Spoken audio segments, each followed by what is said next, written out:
샬롬 반갑습니다. 명절 잘 지내시나요? 네, 예수님의 이름으로 여러분을 환영합니다. 우리 함께 사도신경 하심으로 신앙 고백하도록 하겠습니다. 주께서 천지를 만드신 하나님 아버지를 영광하며 그 아들 우리 주 예수 그리스도를 믿사오니 이는 성령으로 잉태하사 동정녀 마리아에게 나시고 본디오 빌라도에게 고난을 받으사 십자가에 못 박혀 죽으시고 장사한 지 사흘 만에 죽은 자 가운데서 다시 살아나시며 하늘에 오르사 존귀하신 하나님 우편에 앉아 계시다가 저희로서 산자와 죽은 자를 심판하러 오시리라. 성령이 있사오며 거룩한 공예와 성도가 서로 교통하는 것과 죄를 사하여 주시는 것과 공의가 사는 것과 영원히 사는 것을 믿사옵나이다. 아멘. 다같이 갈라디아서 1장 14절 암송 구절 공독하도록 하겠습니다. 그러나 내게는 우리 주 예수 그리스도의 십자가 외에 결코 사랑할 것이 없으니 그리스도로 말미암아 세상이 나를 말하여 십자가에 못 박히고 내가 또한 세상을 말하여 그러하노라. 갈라디아서 6장 14절 말씀. 아멘. 함께 박수 치시면서 서로를 사랑하고 축복하는 마음 가득 담아서 아주 먼 옛날 찬양하도록 하겠습니다.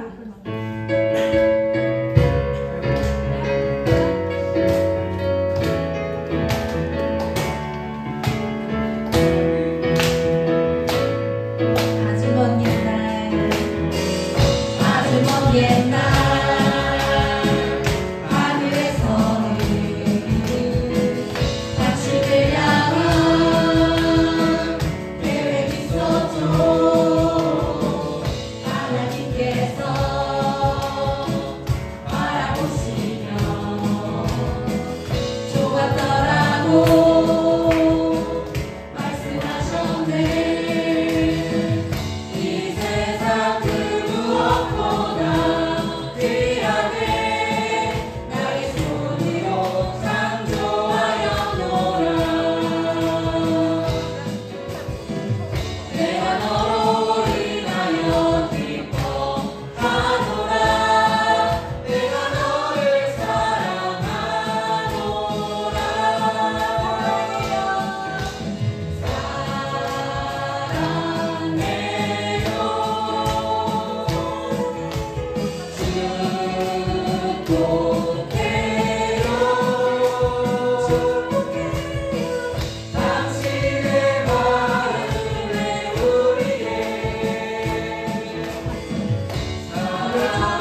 난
하나님 아버지 감사합니다. 긴 추석 연휴를 지내고 건강한 모습으로 주일 예배를 드리게 해주신 은혜를 감사를 드립니다.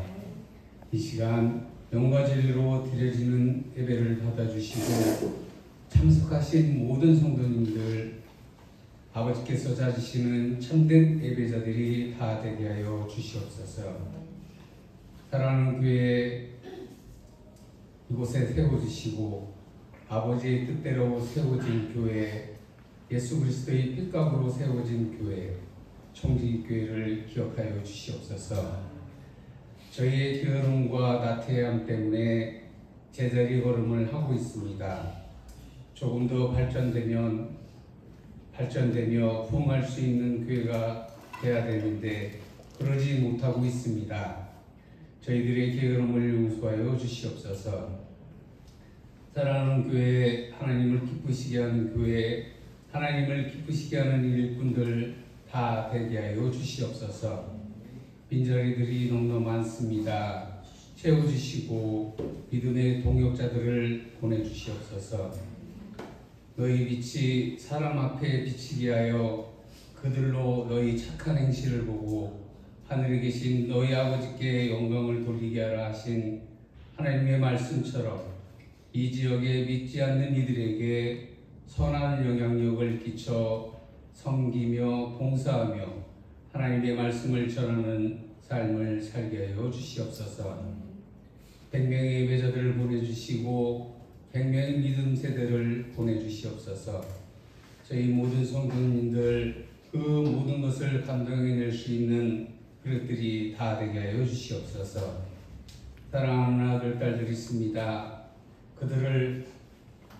그들을 성도님들의 기도 속에서 바르게 하나님의 말씀 속에서 성장하게 하시고 이 나라와 이 지역 한국교회를 위해 사용되어지는 큰 인물들이 되게 하여 주시옵소서.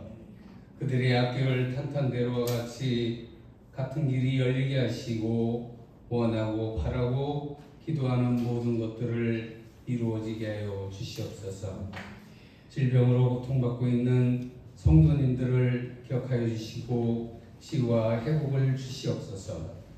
또한 각 가정에 기도 제목들이 있습니다. 바라고 기도하는 모든 것들 이루어지게 하시고 모든 영광 받아주시옵소서. 사랑하는 목사님 영육간에 강건케 하여 주시옵고 그 가정에 물질적으로 어려움 당치 않게 하시고 필요한 모든 것들을 채워주시옵소서. 교회와 성도님들을 위해 기도하시는 모든 것들 주님 아시지요. 들어 응답하여 주시옵소서. 이 시간 하나님의 말씀을 듣기 위해 이 자리에 왔습니다. 전하시는 목사님, 듣는 모든 성도님들 은혜의 시간 되게 하여 주시옵소서. 이 모든 말씀을 예수님의 이름으로 기도합니다. 아멘.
영과 진리로 예배할 수 있도록 도와주시기 원합니다. 우리 예배 가운데 임재해 주시고 홀로 영광 받아 주시옵소서. 또 저희들 은혜 베푸셔서 우리 예배 가운데 임재하신 하나님 만나며 하나님 음성 듣게 하여 주시기 원합니다. 하나님의 뜻을 다시 한번 깨닫게 하여 주시고 성령으로 충만해질 수 있는 귀한 시간 되게 하여 주시옵소서. 아버지 하나님 귀한 예배를 드립니다. 하나님 기뻐 받아 주시옵소서. 하나님 기뻐하시는 것에 아름답게 사용되게 하여 주시기 원합니다. 지금 된 교회도 나는 거 베풀고 섬기고 주는 교회로 온전히 세워 주시옵소서. 귀한 성도들의 직장과 사업에 복 주시옵소서. 나누고 베풀고 섬기고 주는 풍성한 삶들 되게 하여 주시옵기 원합니다. 아버지 하나님 이 시간 여러 가지 크고 작은 질병으로 또 가지고 나왔습니다. 육체의 질병들, 마음의 질병들, 또 상한 감정들이 있사오니 주님 이 시간 치유되어지고 온전한 회복을 허락하여 주시옵소서. 아버지 모든 성도들 영육간에 강건함 주셔서 주님 부르시는 그날까지 여호수아와 모세와 갈렙과 같은 귀한 삶 살게 하여 주시옵소서.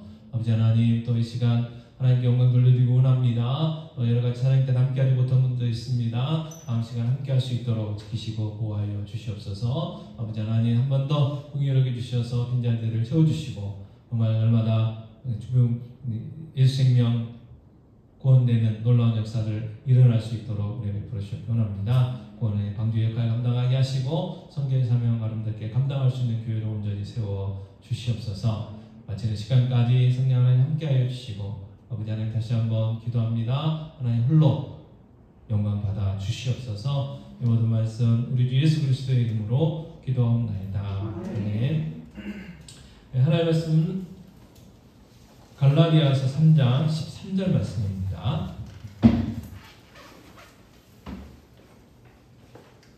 갈라디아서 3장 13절 말씀 같이 공부하시겠습니다. 그리스도께서 우리를 위하여 저주를 받은 바 되사 율법의 저주에서 우리를 선정하셨으니 기록된 바 나무에 달린 자마다 저주의 아래에 있는 자라 하였습니다. 아멘. 한 번 더요.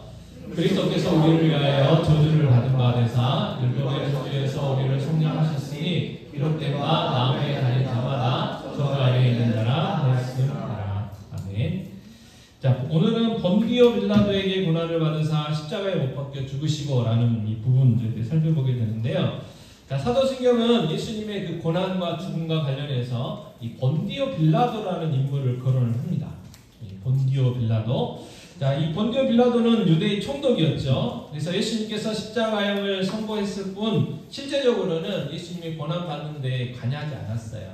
뭐 이렇게 실제적으로 본디오 빌라도가 채찍질을 했다든지 침을 뱉었다든지 뭐 그런 거 하지 않았고, 심지어 이 본디오 빌라도는 아니 예수라는 사람이 죄가 없지 않냐, 나는 무죄 선포하겠다라고 주장했던 사람들이에요.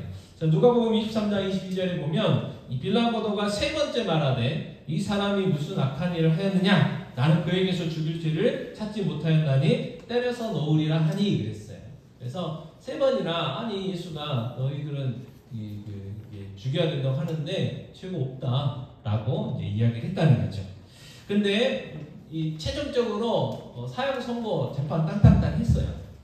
예수 사형 이렇게 했어요. 이유는 뭐냐? 마태복음 27장 24절 25절 보면요, 이 빌라도가 아무 성과도 없이 도리어 밀란이 나려는 것을 보고 물을 가져다가 우리 앞에서 손을 씻으며 이르되 이 사람의 피에 대하여 나는 무죄하니 너희가 당하라. 백성이 다 대답하여 이르되 그 피를 우리와 우리 자손에게 돌릴지어다 하거늘 그랬어요. 쉽게 얘기하면 폭동이 일어날까봐 유대인들과 제사장들, 서기관들, 백성들 끌고 와가지고 막 데모했거든요. 저희들도 뭐 가보진 않았지만 지금도 하는지는 모르겠지만 광화문 같은데 주마다 집회가 있잖아요. 자기들의 어떤 이익들을 관철해내려고 사람들 막 끌어모아요. 그래서 지금도 이제 저는 이제 제 머리는 잘 이해가 안 되는 게 모인 사람들 숫자가 달라요. 주최한 사람들이 이야기하는 숫자하고 경찰들이 이야기하는 숫자하고 막 달라. 어떻게 세는지는 모르겠지만 어쨌든 그래서 지금도 마찬가지입니다. 많은 사람들이 모였어요. 그래서 분위기를 딱 보니까 이거는 이게 밀란이 일어날 것 같아요. 그러니까 밀란이 일어나면 이 총독 입장에서는 머리가 아프거든요.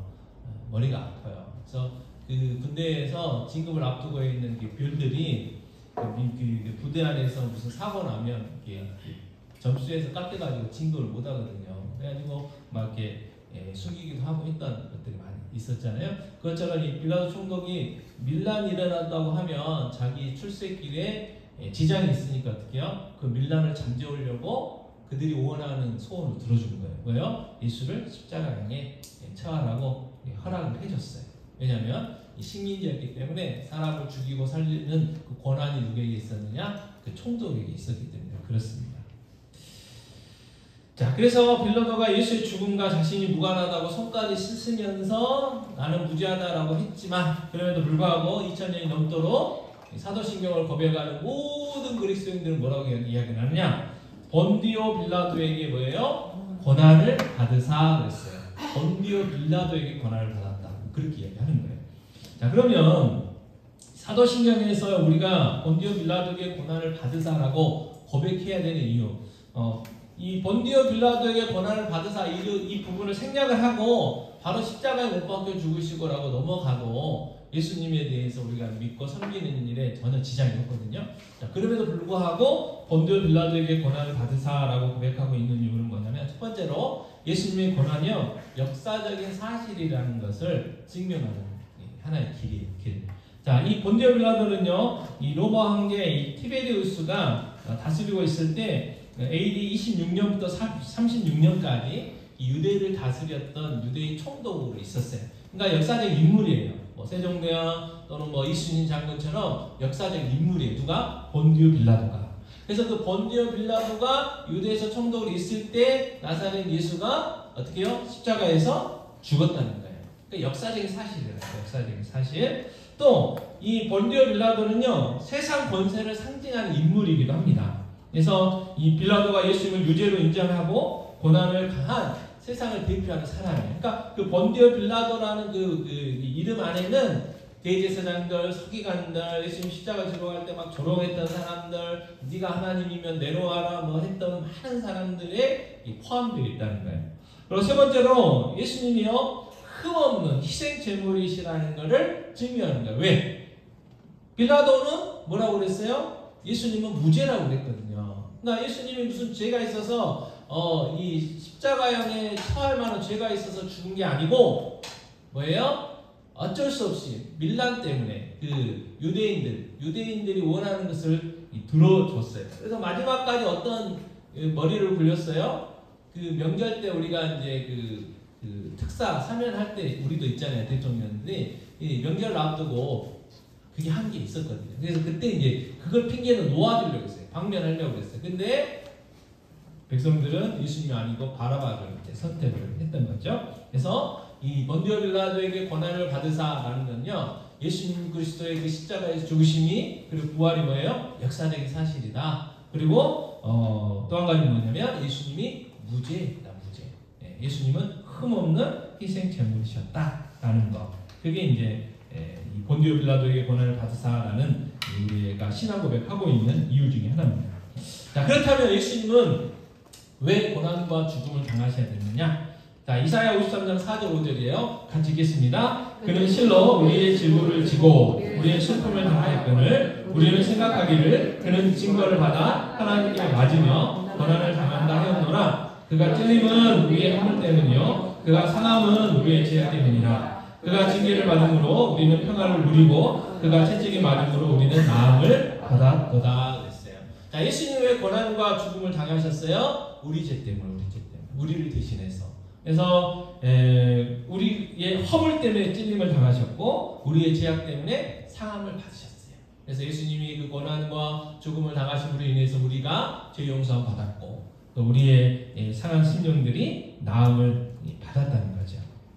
자, 에베소서 1장 7절에서도 분명히 말씀하십니다. 같이 읽겠습니다. 우리는 그리스도 안에서 그의 우리의 풍성함을 따라 그의 피로 말미암아 속량 곧 죄 사함을 받았느니라 그랬어요. 속량, 대속의 그 죽음을 바로 예수 그리스도의 죽음이라니까요. 예수님이 죽을 죄가 있어서 죽은 게 아니고 우리 대신, 나 대신, 하나님의 자녀 대신 죽어주셨다는 것이 성경이 우리에게 말씀하시는 그 이유입니다.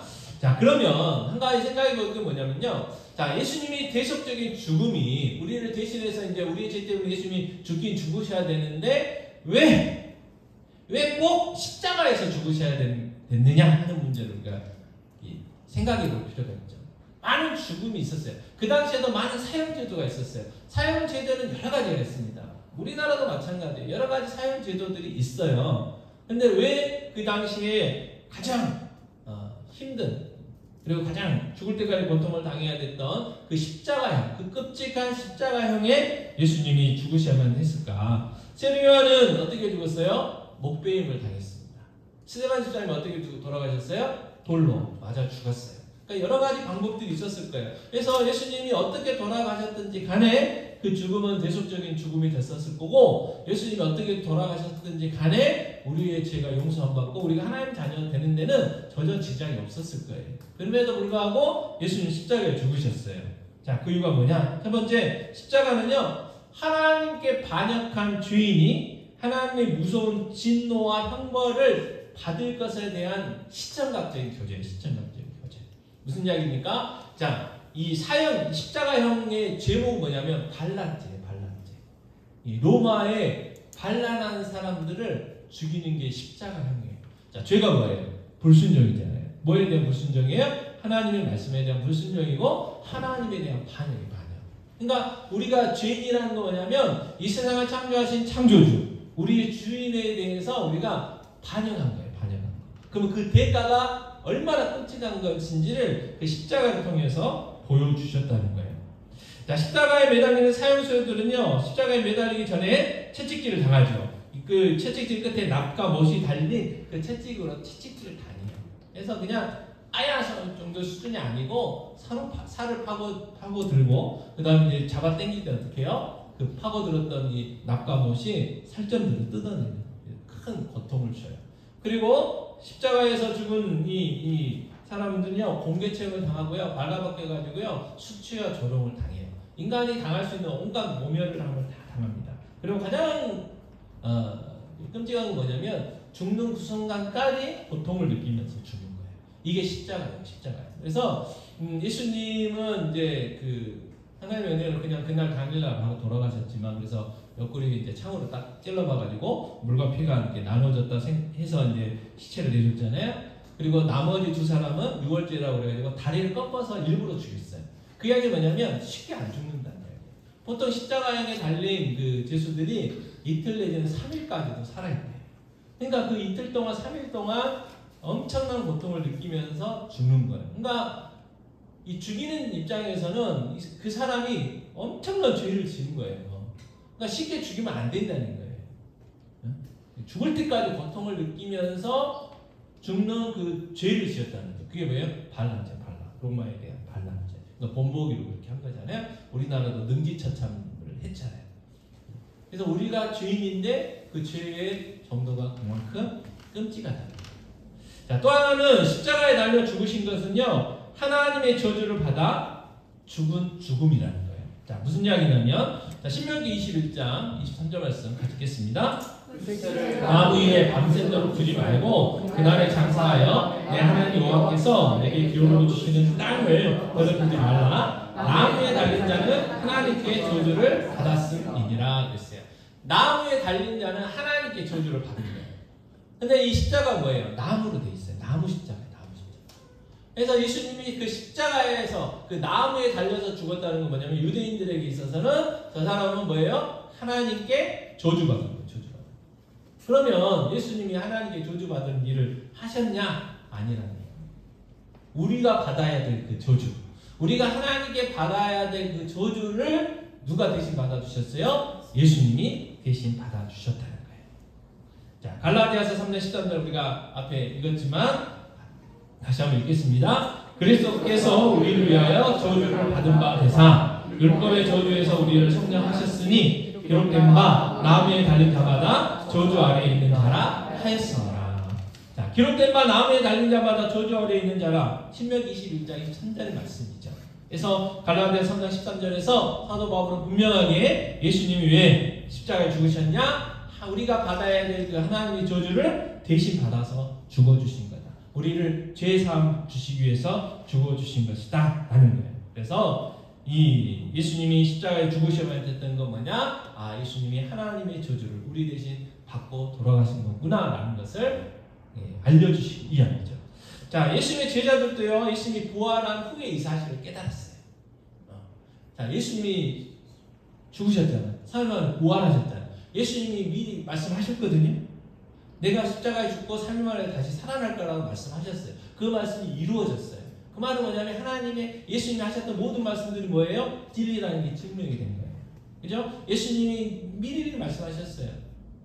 내가 대속의 죽음을 죽을 거라고 말씀을 하셨어요. 그리고 제자들 입장에서 예수님이 나무에 달려 죽었다면 하나님으로부터 저주받아서 죽었는 거라고 이제 율법에 의해서 그들도 생각을 했을 텐데, 다시 살아나셨다는 건 뭐예요?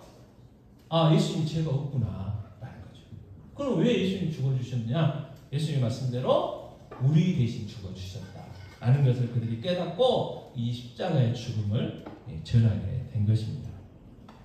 이처럼 예수님께서 십자가에 죽으셔야 했던 것은 뭐예요? 죄가 얼마나 끔찍하고 그 영역이 얼마나 끔찍한 것을 우리에게 십자가 교제로 보여주시기 위함이었고, 우리의 죽음, 예수님의 죽음이 내가 받아야 될, 우리가 받아야 될 하나님의 저주를 대신 받은 이 대속의 죽음이라는 것을 가르쳐 주시기 위해서 예수님은 어디서 죽으셔야 됐다고요? 십자가에서 죽으셔야만 했던 거예요. 그래서 우리가 본디오 빌라도에게 고난을 받으사 십자가에서 죽으시고 라는 것을 항상 이야기하는 거예요. 그래서 십자가에 죽으셨다 이 말은 뭐예요? 내 대신 죽으셨다 그 말이에요. 내가 죽어야 되는데, 내가 받아야 되는데 대신 예수님이 내 고난과 죽음을 당하셨다는 거예요. 그 고백. 자, 그러면 자, 예수님이 나 때문에 십자가에 그 온갖 고난을 당하시고 십자가에 죽으셨어요. 그러면 오늘 이 말씀을 통해서, 이 고백을 통해서 우리가 어떤 교훈을 삼아야 되고 뭘 적용해 봐야 될까? 자, 예수님의 십자가 때문에 우리가 뭐예요? 새로운 존재가 있어요. 새로운 존재. 자, 고린도후서 5장 17절 같이 읽겠습니다. 그런즉 누구든지 그리스도 안에 있으면 새로운 피조물이라, 이전 것은 지나갔으니 보라 새 것이 되었도다 그랬어요. 자, 새로운 피조물. 이전 것은 완전히 사라졌어요. 그리고 완전히 새 것이 됐어요. 자, 이걸 예수님이요, 기적을 통해서 보여주신 사건이 뭐냐면 포도주 사건이에요. 포도주 사건. 물로 뭘 만드셨어요? 포도주를 만드셨어요. 똑같은 액체예요. 근데 화학식은 완전히 달라요. 그러니까 완전히 새로운 거예요. 물하고 포도주는 완전히 새로워요. 어떤 며느리가 시집을 안 가지고 뭘 했냐면 김치를 담았어요. 그럼 뭘 담았냐면 깍두기를 담았어요. 근데 이 며느리가 뭘 했냐면 깍두기에 물을 넣었어요. 김치 담가보기 좀 알죠. 자, 여러분, 깍두기에 물이 있어요, 없어요? 있어요. 근데 이 시어머님이랑 같이 해가지고 깍두기 딱 담가놨는데 물이 없어요. 근데 분명히 먹을 때는 물이 있었단 말이에요. 그래서 물을 부었대요. 물은 어디서 나와요? 우리가 부어주는 물이 아니고 깍두기에서 있던 물이 나오는 거죠. 그죠? 무슨 이야기냐면 다르다는 거. 이것하고는 좀 비교가 안 되긴 하지만 이 물이요 포도주가 되는 건요 완전히 다르다. 완전히 다르다. 물은 물이고 포도주는 뭐예요? 포도주 담글 때 물 안 넣잖아요. 그죠? 제가 드리고 싶은 이야기 그 비교가 자, 물과 포도주가 완전히 다른데 물이 완전히 새로운 포도주가 된 것처럼 우리가 예수 그리스도 안에서 어떻게 해요? 새로운 피조물이 됐다는 거예요. 완전히 달라졌어요. 우리가 어떤 뭐 상처들이 이제 뭐 이렇게 뽀매지고 뭐 이렇게 헌 것이 뭐 이렇게 기어져 가지고 새 거가 되고 리폼이 된 게 그 헌 거를 이렇게 리폼 해가지고 막 새로 만든 게 아니고 완전히 새로웠어요. 새 거예요, 새 거. 과거하고 비교할 수 없는 새 거, 새로운 피조물. 자, 그 이야기는 뭐냐면 우리가 예수 그리스도 안에서 완전히 새로운 사람이 됐기 때문에 어떻게 해요? 새로운 질서 속에서 살아가야 된다는 거예요. 새로운 사고방식과 새로운 어떤 그 체계 속에서 우리가 살아가야 된다는 거예요. 우리의 세계관은 완전히 달라야 된다는 거예요. 우리 아이들 키울 때, 특히 이제 청소년부 아이들 키울 때 여러분 부모님들 무슨 생각 많이 하세요? 초등학교 때까지 내 말을 잘 들었는데 내가 컨트롤할 수 있었는데 내가 조절할 수 있었는데 이 인간들이 외계인이라고도 하지만 이 인간들이 중학교를 가고 고등학교를 가는 순간 어떻게 돼요? 새로운 존재가 돼요. 새로운 존재. 전혀 이해할 수 없는 나도 청소년 시기를 지나왔지만 전혀 이해가 안 되는 아주 새로운 족속들. 그래서 뭐예요? 그 교회에서도 뭐라 하냐면 여러분 그 성교라는 게 뭐예요? 언어가 다른 사람, 그죠? 문화가 다른 사람들한테 복음 전하는 거를 성교라고 그러잖아요. 말이 다 같고 문화가 같은 사람들한테 복음을 전하는 거는 전도라고 그래요, 그죠? 근데 우리 요즘 청소년 분들은 뭐예요? 네, 죄송합니다. 네, 새끼들이지만 말이 일단 다르고 문화가 달라요, 문화가. 그러니까 우리 아이들 어떻게 해요? 땅끝이에요, 땅끝. 땅끝. 여러분들 선교사로서 살고 계신 거예요 지금. 선교사로서. 그러니까 얼마나 힘들겠어요, 그죠? 근데 힘든 거는 당연하다. 그렇게 생각하시고 선교사로서 잘 살아가시길 바랍니다. 그래서 우리는 새로워졌어요. 그래서 그러면 어떻게 살아야 되냐? 로마서 8장 1, 2절을 이렇게 표현했습니다. 같이 읽겠습니다. 그러므로 이제 그리스도 예수 안에 있는 자에게는 결코 정죄함이 없나니 이는 그리스도 예수 안에 있는 생명의 성령의 법이 죄와 사망의 법에서 너를 해방하였음이라 그랬어요. 자, 우리는요 예수 믿기 전에는 이 죄와 사망의 법 안에서 살아갔어요. 그래서 제일 두려운 게 죽음이에요.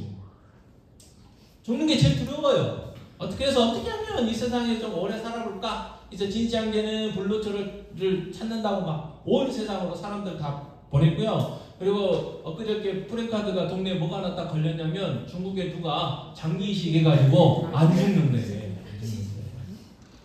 진짜인지 가짜인지 모르는데 그런 프랭카드가 걸렸어요. 그리고 실제적으로 의사들이 그 연구하고 있어요. 인공으로 장기이식 만들어가지고 우리가 이게 다 시간이 지나면 그게 약해지잖아요.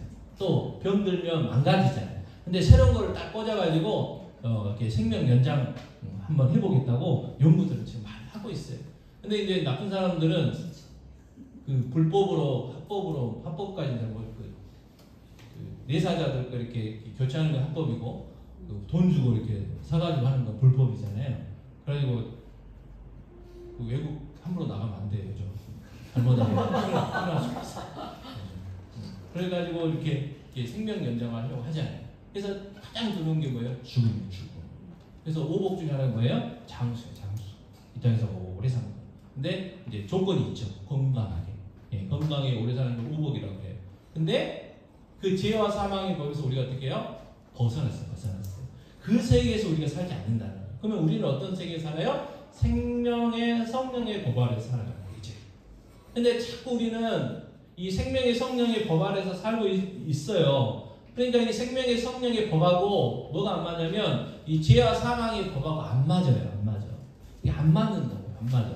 쉽게 이야기하면 우리라고 하면 안 되고 제가 다이어트를 해가지고 한 75kg가 됐다고 생각해 보세요. 지금 팔자인데 앞에가 75kg가 됐다고 생각해 보세요. 그러면 어떻게 해요? 옷이 안 맞아요. 그럼 어떻게 해야 돼요? 새로 맞춰야 새로 맞춰야 된다니까요. 이게 다이어트 하기는 힘드니까. 그래서 살이 쪘어요. 근데 제가 지금 팔자인데 V자가 됐다고 생각해 보세요. 그러면 지금 입던 옷들이 어때요? 안 맞아요. 더 넓은 거를, 큰 거를 내 몸에 맞는, V자에 맞는 옷들을 사야 돼. 그래야 편해요. 근데 지금 있는 옷, 예를 들어서 팔자인데 지금 있는 옷을 V자에도 입어보겠다 하면 숨도 못 쉬고, 밥도 못 먹고, 막 복잡해요. 근데 자꾸 우리는 그런 삶을 살려고 한다는 거예요. 생명의 성령의 법 아래서 살고 있으니까 생명의 성령의 법 가운데 살아야 되는데 자꾸 죄와 사망의 법 아래에서 살았던 그 기준 가지고 살려고 하니까 자꾸 안 되는 거예요. 안 되는 거. 자, 여러분 교통법규가 많이 바뀌었어요. 그죠? 우회전이라는 게 바뀌었어요. 전에는요, 우회전 할 때 사람만 없으면 아무 때나 이렇게 가도 불법이 아니었어요. 근데 지금은 일단 멈춰야 된대요. 이 멈춤의 조건은 뭐냐? 일단 정지를 해야 돼요. 1초가 됐든 2초가 됐든 차가 완전히 딱 정지를 해야 돼. 그게 기준이래요. 그리고 난 다음에 이제 조건에 따라 여러 가지가 있는데 어쨌든 그 다음에 좀 움직여야 돼. 그 다음에.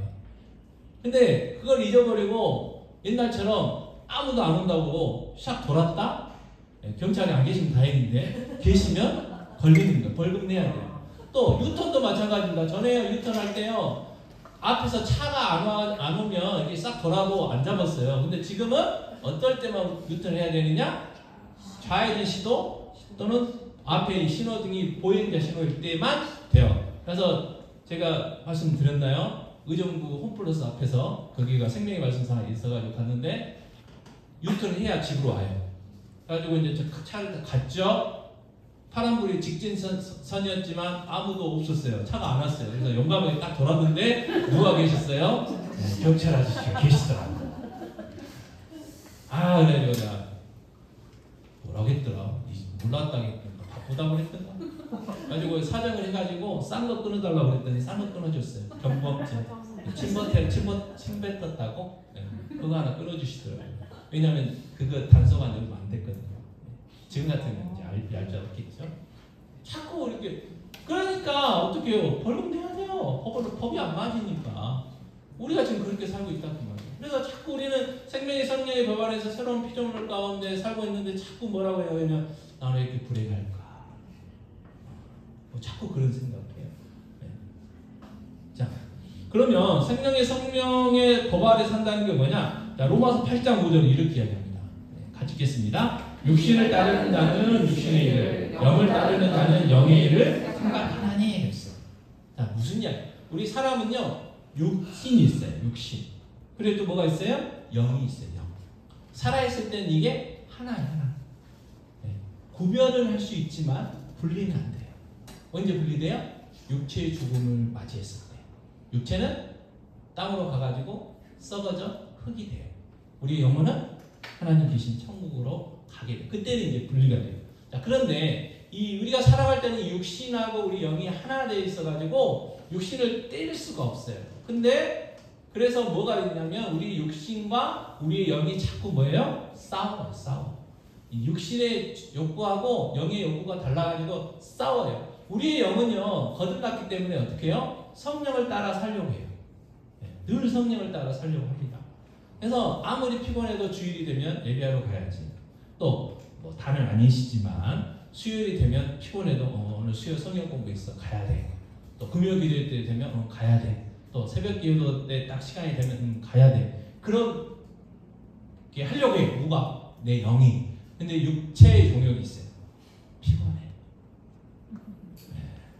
나 오늘 죄송합니다. 새벽 예배 가면 오늘 하루 종일 피곤할 거예요. 나 쓰러질 수도 있어. 뭐 이런 게 있어요. 그래서 실제적으로 육체가 어떻게 해요? 피곤해요. 하루 종일 하고 그 다음에 명절 때 뭐 이렇게 음식 장만하시기에도 피곤하지만 뭐 여행하는 것도 피곤하고 어쨌든 다 피곤하시죠. 육체는 피곤하게 돼 있어요. 그리고 육체가 원하는 것들이 있단 말이에요. 그런 것들이 항상 싸워요, 싸워. 근데 전에는요, 그냥 육체가 원하는 대로 했어요. 왜? 그때는 갈등도 없었어요. 왜? 사망의 법 아래 있었기 때문에 그래요. 죄와 사망의 법 아래 있었기 때문에 상관이 없어요. 근데 이제는 새로운 피조물이 돼가지고 생명의 성령의 법 아래 살아가는 세계로 옮겨졌단 말이에요. 근데 이 육체라는 것이 아직 이 습관이 덜 들어져가지고 어떻게 해요? 자꾸 옛날처럼 살려고 해요. 그래서 어떻게 해요? 항상 싸우게 돼요. 싸우게 돼요. 거기서부터 우리가 갈등이 생기는 거예요. 그래서 성령을 따라 살면 어떻게 해요? 그날은 성령 충만한 삶을 살게 돼요. 근데 육신을 따라 살게 되면 어떻게 해요? 우리 안에 패배감이 있어요. 그리고요, 막 꼬셔가지고 유혹해가지고 막 우리를 육체로 끌어당기는 그 마귀가 막 욕해. 봐라 하면서 그걸 참소라고 이야기를 하잖아요. 지가 해놓고, 지가 유혹해놓고 넘어갔다고 우리를 비웃어요. 그러니까 우리는 어떻게 해요? 절망감이에요. 네. 그러니까 자꾸 막 인생이요 복잡해요. 뭐 재미가 없어요. 그럼 생각해보세요. 내가 예수 안에서 거듭나가지고 우리를 어디 가게 돼 있냐면 천국 가게 돼 있단 말이에요. 또 하나님 무슨 약속을 하셨냐면 먹을 거, 입을 거, 필요한 거 내가 다 알고 있고 구하면 주겠다고 약속을 했어요. 자, 그러면 무엇이든지 구하면 주신다는데 그런 약속과 자격이 있는 사람인데 불행한 거예요. 안 행복해. 즐겁지가 않아요. 인생이 고달퍼. 전혀 안 그러신 것처럼 쳐다보고 계시는데 그 이유는 딱 하나예요. 육신을 따라서. 육신을 따라서. 여러분, 영을 따라서 한번 살면요, 그날은요 행복한 거예요. 자족하여 삶을 살아요. 먹을 것과 입을 것만 있어도 만족하라고 하신 그 말씀대로 살아갈 수가 있어요. 영을 따라 살게 되면. 그래서 우리의 삶이, 하루하루의 삶이 어떻게 해요? 영을 따라 영을 따라 따르는 삶이었느냐, 그렇지 않고 육신을 따라 사는 삶이었느냐, 예습관 따라 살았느냐에 따라서 내 삶의 행복과 불행이 왔다 갔다 하는 거예요. 다른 게 아니에요. 그래서 그 갈등은 언제까지 된다? 죽을 때까지. 이 육체의 장막을 벗을 때까지 돼요. 이 땅에서는 벗을 길이 없어요. 이 육체를 벗어야만 해결이 돼요. 그러니까 그때까지 어떻게 해요? 자꾸 싸워야 돼요. 그래서 전에도 제가 말씀드렸지만 어떤 예를 들어서 누가 만든 퀴즈예요. 자, 예를 들어서 거기는 도마뱀이었지만 도마뱀 하면 우리 잘 모르니까 요즘은 잘 안 하긴 하지만 소들이 이렇게 싸우기도 하잖아요. 그래서 A는 빨간 소고요, B는 하얀 소예요. 자, 빨간 소하고 하얀 소하고 붙으면 어떤 소가 이길까요? 정답 너무 빨리 나왔어요. 힘센 소가 이기죠. 그잖아요. 힘센 소가 이긴다니까요. 그리고 진짜인지 모르겠지만 경마 있잖아요.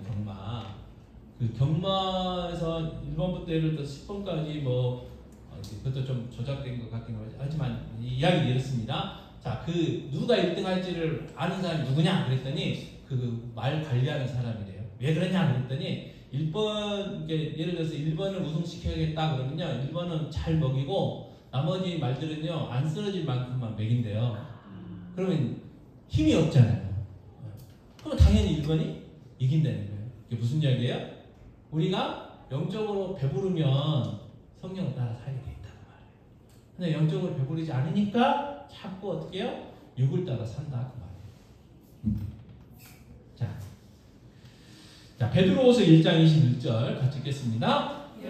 언제든지 사람의 뜻으로 된 것이 아니요 오직 성령의 감동하심을 받은 사람들이 하나님께 받아 말할 것입니다. 그러니까 성경은 누가 기록하셨느냐? 성령 하나님 기록하셨다. 또 디모데후서 3장 16, 17절입니다. 모든 성경은 하나님의 감동으로 된 것으로 교훈과 책망과 바르게함과 의로 교육하기에 유익하니 이는 하나님의 사람으로 온전하게 하며 모든 선한 일을 행할 능력을 갖추게 하려 함이라 그랬어요. 자, 모든 성경은 하나님의 감동으로 됐다 이 말은 뭐예요? 성령 하나님이 기록하셨다. 그러니까 성령을 따라 산다 이 말은 또 성령님 우리를 어떻게 인도하시느냐, 나중에 이제 성령을 믿사오며 라는 그 부분에서 한 번 더 살펴보겠지만 성령님은요 본인이 기록하신 성경을 통해서 우리를 인도하세요. 다르게 하시잖아요. 성경이라는 그 도구를 통해서 하나님의 자녀들 인도하셔요. 그러니까 우리가 성령을 따라 산다. 성령의 인도함을 받는다 이 말은 성경의 인도함을 받는다 그 말이에요. 그래서 뭐라고 얘기하냐면 성령 충만해라 그랬잖아요. 그러면 성령 충만이 그래서 뭐라고 얘기하냐면 말씀 충만이다. 성령 충만이다. 그래서 하루에 하나님의 말씀을 읽지도 않고 성령 충만한 삶을 살 수가 없어요. 그날은 불행한 거예요. 왜? 하나님의 말씀 읽지도 않고 하나님의 말씀 읽지 않고는 성령을 따라 살 수가 없고 성령 충만할 수가 없기 때문에 그날은 99.9% 어떻게 해요? 육을 따라 살게 돼 있어요. 그래서 성령을 따라 산다 이 말은 성령을 따라 사는 거다. 그래서 우리가 해야 될 일이 뭐냐? 날마다 성령을 묵상해야 돼요. 그래야 성령의 인도하심을 받을 수 있어요. 왜요? 성령님은 반드시 성령을 통해서 인도하시기 때문에 그래요. 자, 성령 66권은 이미 완성됐어요. 하나님의 계시는 이미 완성됐어요. 성령님은요 더 이상 어떤 새로운 말씀을 하시지 않아요. 창세기부터 요한계시록 기록된 그 예수 그리스도에 대해서 깨닫게 하시는 거고 그 예수 그리스도를 믿게 하시는 거고 예수 그리스도를 주로 섬기며 예수 그리스도의 종으로 살아가는 그런 역할을 하시는 게 성령님이 하시는 거예요. 성령님이 하시는 거예요. 그래서 성령 충만하잖아요. 우리가 성령 충만하고 성령의 사람이 된다는 뭐냐면 예수 그리스도를 주로 높이는 그런 사람이 돼요. 그게 성령 충만의 결과예요. 그래서 성령을 날마다 매일매일 묵상하지 않고는 우리가 성령을 따라 사는 삶을 살 수가 없는 거예요. 그래서 우리는요, 이 성경이 뭐냐면 밥이에요, 밥. 영의 밥.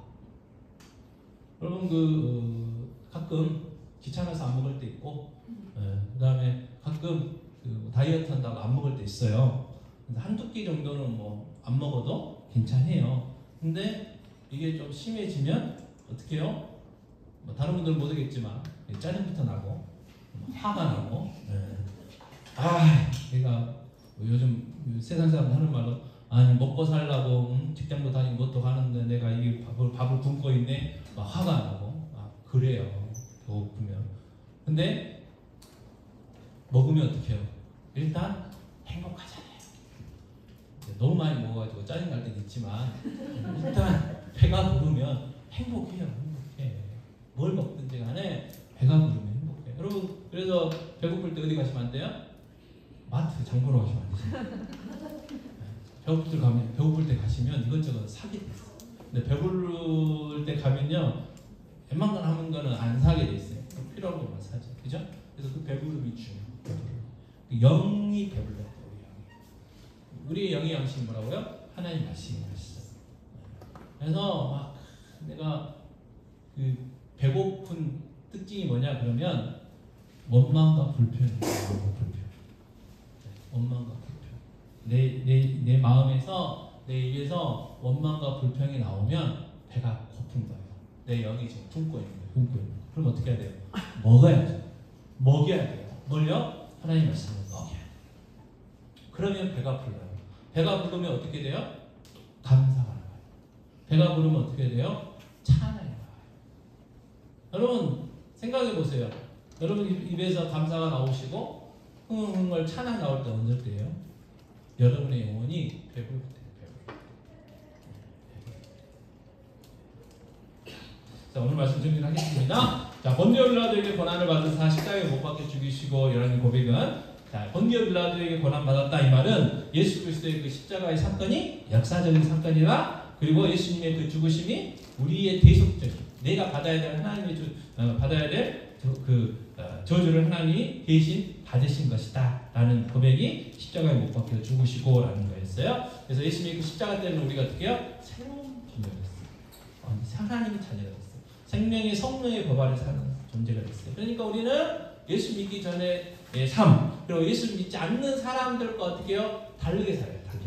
다른 조건과 다른 기준과 다른 세계에서 우리는 살고 있다는 걸 꼭 기억을 하셔야 돼요. 그래서 예수 믿는 사람 우리는 뭐예요? 성령을 따라 살아야 된다.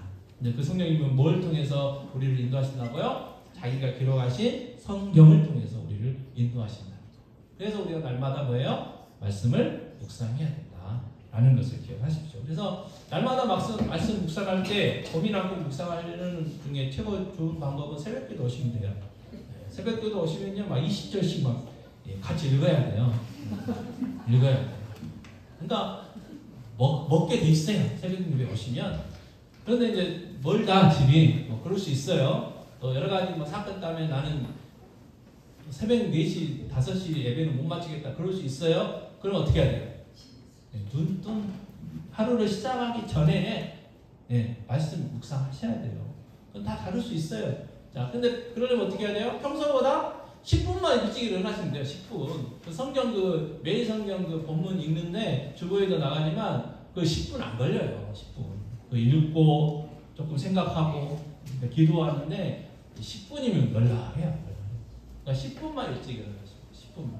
근데 중요한 건 뭐냐면 장소를 잘 정하셔야 돼요. 장소. 묵상할 수 있는 장소. 장소가 또 있어야 돼요. 이걸 골방이라고 이야기를 하는데 어쨌든 이 장소와 시간을 다 정해놓으시고 하루를 시작하기 전에 하시면 돼요. 여러분 10분이면요 굉장히 짧은 시간이에요. 여러분 어제도 뉴스에 성인들 10명 중에 2명인가? 그러니까 저기 핸드폰 너무 많이 본대요. 그래서 핸드폰 조금 보려면 운동해야 된다고 그러더라고요. 운동하면 이게 뭐 거의 줄어든대요.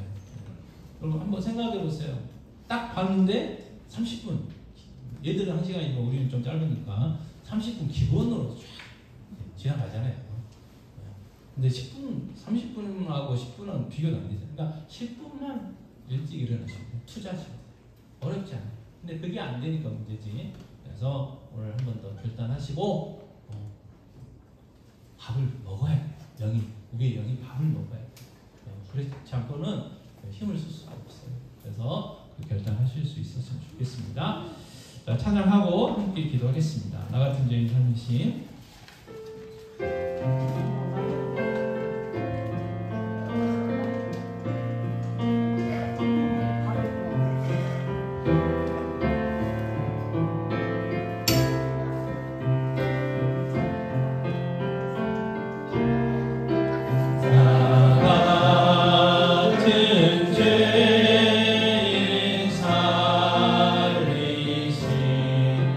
주는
예수 그리스도의 그 십자가로 구원받은 하나님의 자녀답게 성령을 따라가는 삶, 성령을 날마다 묵상하고 성령의 인도하심 따라 살아가는 복된 성령의 사람들 되게 달라고 기도하시기 바랍니다. 아버지 하나님 시간에 기도합니다.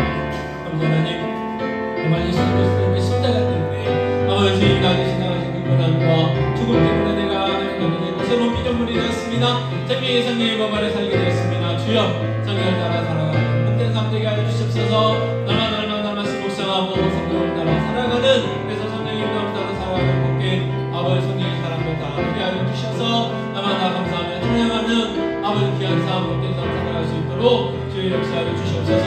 아버지 하나님 결단을 원합니다. 하루를 하루 시작할 때에 하나님의 말씀을 읽고 묵상하기를 아버지 시작하겠다 결단을 하게 하여 주시고 감사와 시간도 정할 수 있도록 주의 역사하여 주셔서 날마다 복된 삶 살아갈 수 있도록 주의 역사하여 주시옵소서. 하나님 감사합니다. 예수 그리스도의 그 고난과 십자가의 그 죽으심 때문에 우리가 하나님의 자녀되고 새로운 피조물이 되었습니다. 생명의 성령의 법 아래서 살게 되었습니다. 주여 우리 정말 성령을 따라가는 삶 살게 하여 주시옵소서. 날마다 말씀 묵상하며 아버지 성령을 따라 살아가고 그래서 성령의 인도하심 따라 살아가는 성령의 사람들 다 되게 하셔서 감사하게 살게 하시고 하나님을 찬양하며 살아가는 복된 인생들 다 되게 하여 주실 원합니다. 아버지 하나님 시간이 결단하기 원합니다. 아버지 시간과 장소를 정하여 하루를 시작하기 전에 하나님 말씀 묵상하며 기도하며 하나님 인도하심을 구하며 살아가는 그런 복된 인생들 다 되게 하여 주시옵소서. 이 모든 말씀 우리 주 예수 그리스도의 이름으로 기도하옵나이다. 아멘. 요한은 내게 복을 주시고 너를 지키시기를 원하며 요한은 그 얼굴을 내게 비추사 은혜 베푸시기를 원하며 요한은 그 얼굴을 내게로 향하여 드사 평강 주시기를 원하노라. 지금은 우리 주 예수 그리스도의 은혜와 하나님 아버지의 무한 만하신 사랑하심과 보혜사 되신 성령님 함께 하심이 날마다 말씀 묵상하며 성령의 인도하심 따라가는 성령의 사람 되기를 원하는 귀한 성도들 머리머리 위에 그들의 가정, 직장, 사업 위에 자녀들 위에 수험생들 위에 하루들 위에 주님 몸된 교회 위에 이제 영원토록 함께 있을지어다. 아멘.